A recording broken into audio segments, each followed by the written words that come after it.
G-Man made a video recently that really caught my attention. I'm offering $500. I'm offering $500 to any atheist that can prove that God is not real. Wow, I gotta say, that's just about one of the most original atheist challenges I've ever heard on YouTube.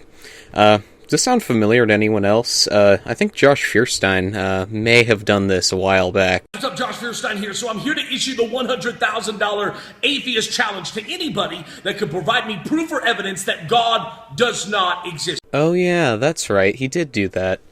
But G-Man has a qualifier for us atheists out there before we try to respond to his challenge. Let's see what it is. And I like to get this over with personally because, you guys walk around here like you're so confident like he's not real. So I'll go ahead and speak for myself on this. I can't claim to speak for everybody, but I don't have any confidence whatsoever that God doesn't exist. I'm an agnostic atheist, and the agnostic is the key word there.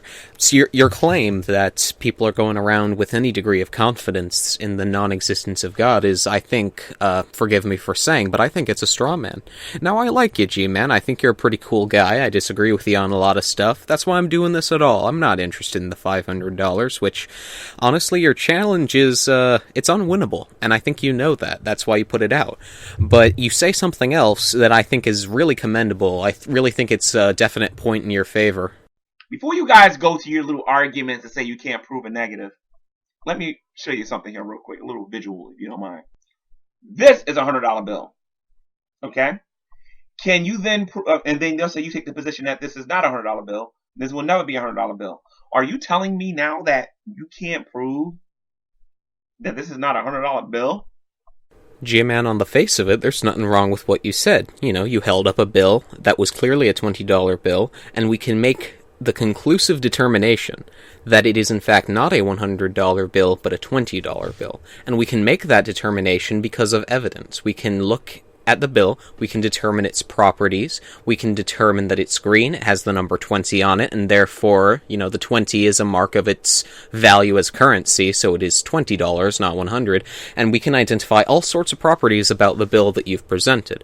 And based on the information we do have about the bill, which is quite a lot because we have the bill and we can examine it and even conduct experiments on it, we can prove conclusively that it is not certain things.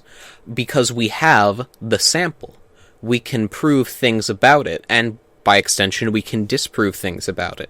Because something cannot be both black and white at the same time. They're mutually exclusive. So, if you prove that it's black, then you prove, by extension, that it is not white. And that's how you can prove negatives. But the problem with God, and why you can't prove negatives about God, is because you don't have any extant information about God. If you were to say that God weighs 75 kilograms, we can then prove that God does not weigh 80 kilograms. Because 75 and 80 are different numbers, and we can then start to determine what God is not. But until you have some information about what God is, you can't start making negative claims about him. You also can't start making positive claims.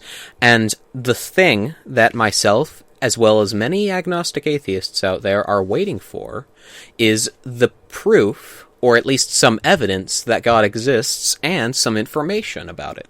And we're not satisfied by scriptural evidence. We are looking for evidence that is testable in the real world that God exists. And until that's provided, we take an agnostic position. We don't actively disbelieve in God simply because there is no evidence. I don't actively disbelieve in Thor just because, it's a ridiculous idea, and I think you can say with a reasonable amount of confidence that Thor does not exist. Although, to remain intellectually honest, we would have to say that we don't know for sure. And that's the problem. We can't know for sure. And that's what makes agnosticism so important and so special, is we can be open to evidence as it comes in without having any preconceptions in advance. If I can see some real-world, repeatable evidence that some sort of higher power exists, I'm entirely open to that, and so would most of the atheist community. Alright, it is 1:41 a.m., and I need to go to sleep. This is not one of my better videos, I can assure you. But G-Man, if you took the time to listen to this, thanks very much. I know you mentioned Matt Slick, Bible Thumpin' Wingnut, I think is how you say it. And, you know, I'll send this video to them, too. I think that if they're anything like you, they already are aware of the agnostic position and don't really need to be informed. And hey, you mentioned that one of them has a podcast. Hey, maybe I'll call in one day. You know, yeah. Thanks for taking the time to listen, everybody.